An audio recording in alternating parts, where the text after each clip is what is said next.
I have a little note here. John reminds us of the true meaning of being lean. So without further ado, I hand it off to John from GitHub. Thank you. Let's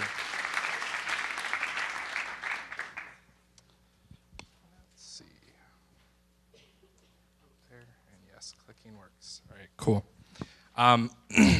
First, I just wanted to say thank you to Cass. You've been so amazing this past week. I had 100 questions. She answered 100 emails, so thank you. Also, thank you to Nathan Gold for your coaching. I will be seeking your help if I survive this talk and decide to speak again someday. So I'm Jonathan Hoyt, and I build product at GitHub. GitHub, if you don't know who we are, we help people collaborate around code, review and accept changes to code, and manage open source and private projects. Today, I want to tell you a story about my team at GitHub, how we spent months building an internal product and then killed it and failed. And then I'll share the biggest things that I learned from the experience. As I tell the story, you'll notice 3 slides have a number in the upper right corner. These are markers that I put in there. These are like key moments that we'll return to and look at after I tell the story. The story begins in late February and ends in late August. So I've been preparing for this talk for 9 months. Earlier this year, I was asked by a founder if I was interested in starting a new team at GitHub focused on building or helping our internal business teams. This was a really exciting moment for me. I had been at GitHub for just over a year. My success on another team was being recognized, and one of the founders was asking me to take on more responsibility. So in early March, I started talking with the finance team to get a better idea of their problems, needs, and desires. And in April, we started building the team up. I started looking for new people, and we hired Kyle Daigle to work with me. And together, we started breaking down all the problems and finding potential projects to work on. But 2 in particular stood out, and I'll share those with you now. Saloni, she was our first full-time hire to the finance team, was spending an enormous amount of time every month on our accounts receivable.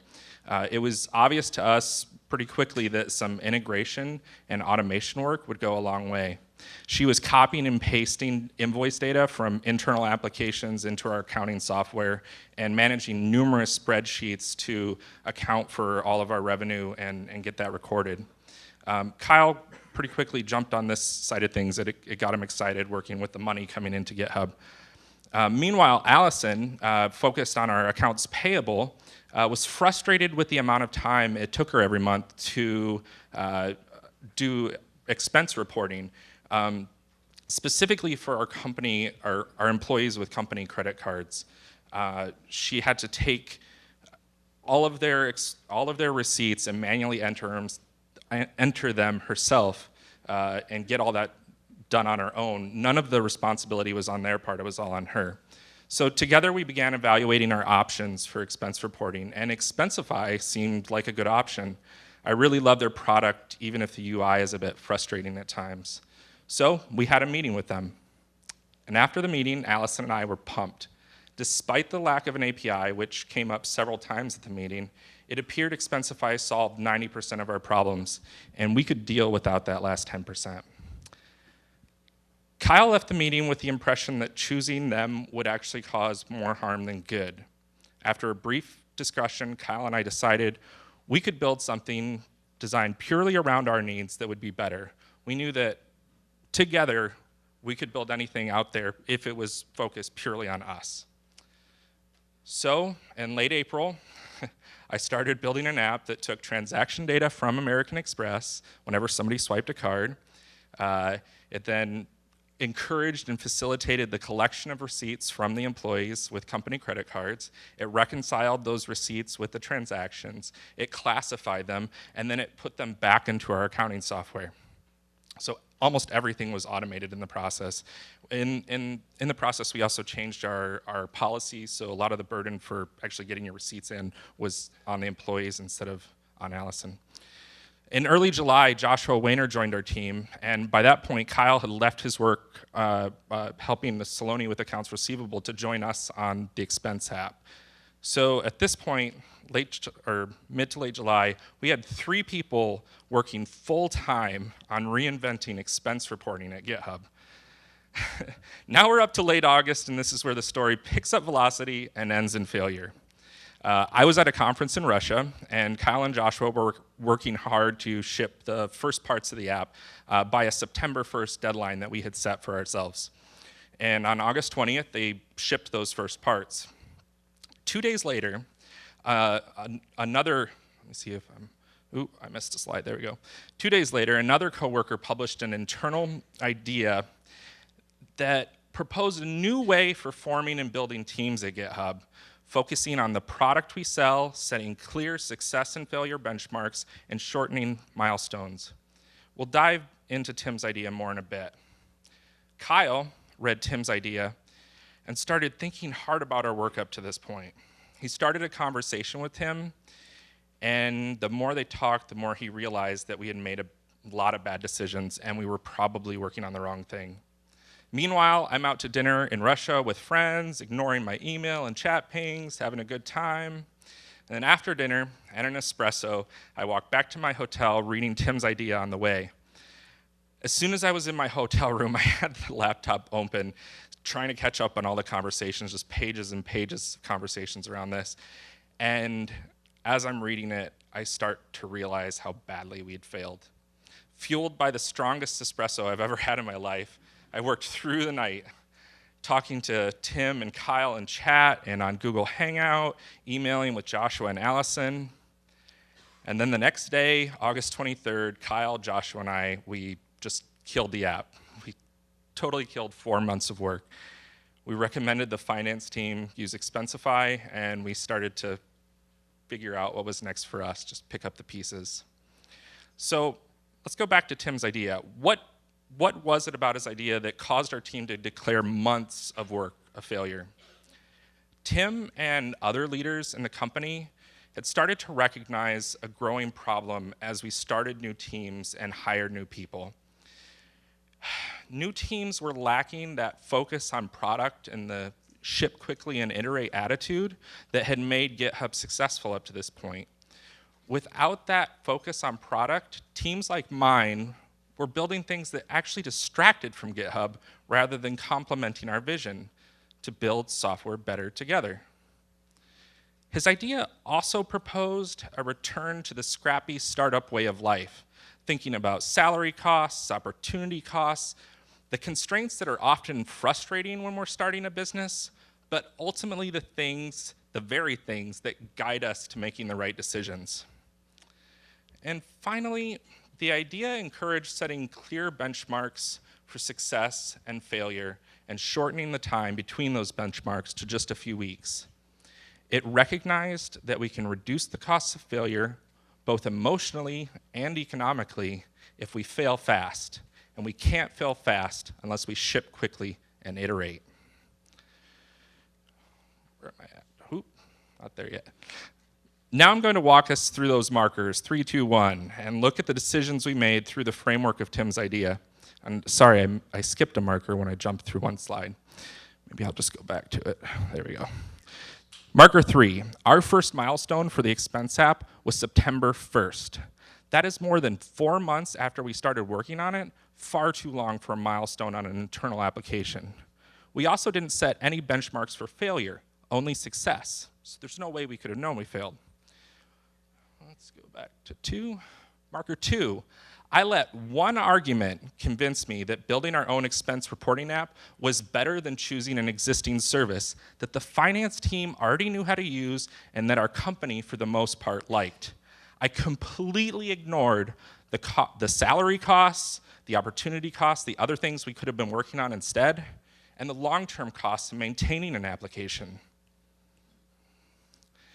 Marker 1. Now we're at the beginning of the story. This is the really painful part for me. Every mistake I made from February to August were mistakes I've made in the past. These were hard lessons I had already learned. Tim's idea wasn't new, it was just an outline of what had made GitHub successful up to that point. I let my notion of success, being asked to take on more responsibility, blind me to my past. I had a sense of, I've made it, and the rules don't apply to me anymore. And I threw everything from my 17-year career out the window and started bumbling around like an intern. Success forgets failure, and it wasn't just me. Other teams inside GitHub made the same mistakes, and the leaders of those teams talking to them have stories very similar to mine. So I have the opportunity now to give you one big takeaway, one lesson that you can hopefully apply in your life and business to avoid the mistakes we made.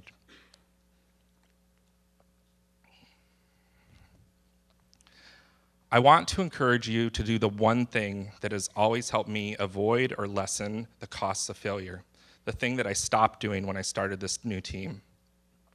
I stopped seeking mentorship. From February to August, I only had breakfast with a mentor one time, and I wasn't open and I wasn't honest because I wanted to seem confident and mature and like I deserved this responsibility that I'd been given. If I had been open and honest with Tim and other leaders in the company, they could have helped our team steer in the right direction a lot sooner. For most of my life, I have actively sought advice from mentors, people with experience and maturity that I lack, and I've been open to their feedback. We are never successful enough to stop seeking mentorship. My biggest failure in this whole story is right at the beginning when I had this sense of I've made it and I don't need anybody's help anymore. I don't know if that decision was conscious or not. It just happened. There are mentors in the audience right now that want to talk to you. All you have to do is ask. They have underneath their name badge, they have a little mentor thing. If there's a particular person outside of this conference that you want to reach out to, send them an email today. Can't hurt. And the next step is talking to them and being open and honest with them about the things you're working on and the struggles you're having. A simple breakfast or lunch date once or twice a month is a great start. If they're only available by email, take what you can get. Remember that the quality of their feedback is tied to how open and honest you are with them. Sugarcoating the truth or trying to impress isn't going to give them a clear enough picture to give you actionable advice.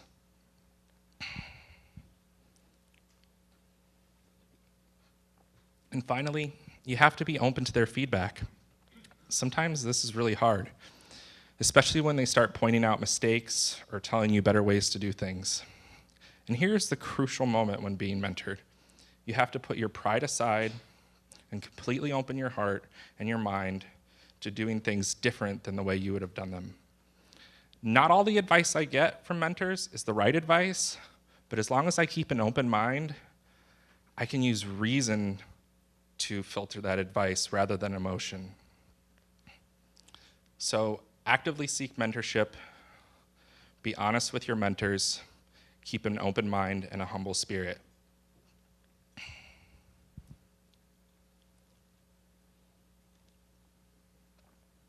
There is a happy ending to this story. I'm actively seeking mentorship from Tim, Chris, and the finance team.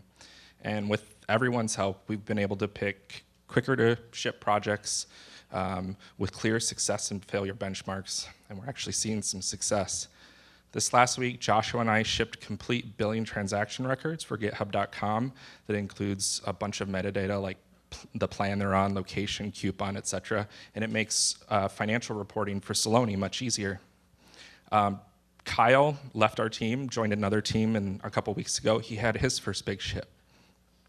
And Allison shipped Expensify to the company. Thank you.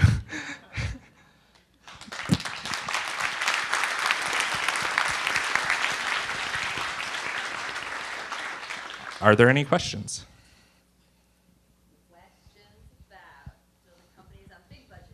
Yeah. I actually love the note of setting your milestones appropriately. Yeah. I think we lost sight not everybody in the company, but some of us smaller teams. And at GitHub, everybody works with a lot of autonomy. So we don't have managers saying, "No, do this and do that." So we have the freedom to make all the same mistakes all you founders are making every day. Well, we'll think about their question. I'm going to ask one really quick, but you hold that mic. You're next. Oh, I get a mic. Can you talk about what you guys do now to set those benchmarks? How does a company set a benchmark for failure and success? It's still up to the individual teams, but we're targeting just a few weeks between benchmarks. So the stuff I've been working on recently, I've set 2, 4, 6-week benchmarks, and success is shipping the thing to where the finance team can do the job that they need to do, and failure is not. And we've had 2 successes. We haven't had a failure since then. I imagine when we do have a failure, it's going to be, we'll evaluate, do we need to add another 2 weeks to this because it's worth it, or are we on the wrong path? And we'll seek mentorship about that. Hi. Howdy. About the point that you made about mentors. Yeah. For some time now, I've recognized that it's important to find mentorship. However, I haven't really discovered what it is that I would actually do with a mentor. I was wondering if you could speak to one of the breakfasts that you've had. So during this whole project, I did not feel good about the decision we made to not use Expensify the first time. I have no idea what was going on in my head. I should have talked to somebody and just spit out what was in my head at the time that I couldn't process. I think an earlier speaker said that. You get stuck in a loop and you can't break out of it. And a mentor can help you break out of that loop. So that's, I tell my mentors everything on my mind now. I don't sugarcoat, I'm just honest. What am I struggling with personally? What do I see my team struggling with? Have they ever been in that situation? And even just not being so close to the wall, do they have a perspective that I don't have that would help? To add to that is if you feel in this audience right now that you are not struggling with something, maybe you should jump a step farther. Yeah. Questions? I got one way back there. How are we doing on time? There we go. Hi, John. Yeah. I'm a software developer, so I'm going to be asking a little bit more technical details on how you're going to go about creating milestones. Let's say if you go back with this project that you decided you're going to build in-house instead of using the Expensify. Yeah. So we're going to go and create a couple of milestones within 2 weeks. Now, Expensify takes many Years months to and build. years. Yeah. So we're going to go and we're going to create a couple of milestones 2 weeks, 4 weeks down the road. Yep. What kind of milestone can you actually create that you can So set? I've thought about this a lot. Great question. I would have, to do it over, I would have spent 2 weeks working with one of our iOS developers we have a team app at GitHub. We have an app that we distribute to all of our employees that has a Twitter stream and just a bunch of things in it. I would have worked with them to add something that would let me take a picture and send in a receipt to Allison. Just that receipt, just that teeny little receipt collection part would have revolutionized what she was doing at the time. She was manually emailing every person asking for their receipts, and for the people who were chronically late, sending multiple emails trying to get them to turn in their receipts. So just giving them an easy way when they're out to dinner to take a picture of a receipt and it land in Allison's inbox, that would have been a huge win. I should have gone for the small step. They could have done it through email, but my coworkers are lazy. They wouldn't have wanted to type in her email address. They're already in the team app all the time, so if there was just a one click in the team app, I think I could have broken down the barrier just slightly.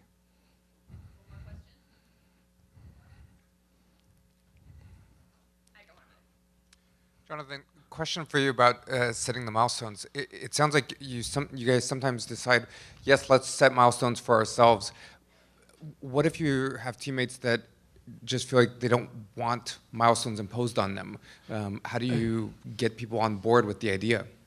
Again, it's up to the individual teams. We don't set hard deadlines on product that we ship to the world, but I think as small teams, we're broken up into a lot of small teams. We have to set these deadlines internally, and I don't see any teams not doing it at this point. Like, everybody is accepting that, like, this is actually helpful. This is something that we can use to declare success or failure. Have we accomplished this goal in X number of weeks? It's still pretty loose. Like, GitHub doesn't follow many rules. We don't have much process. Thank you, John.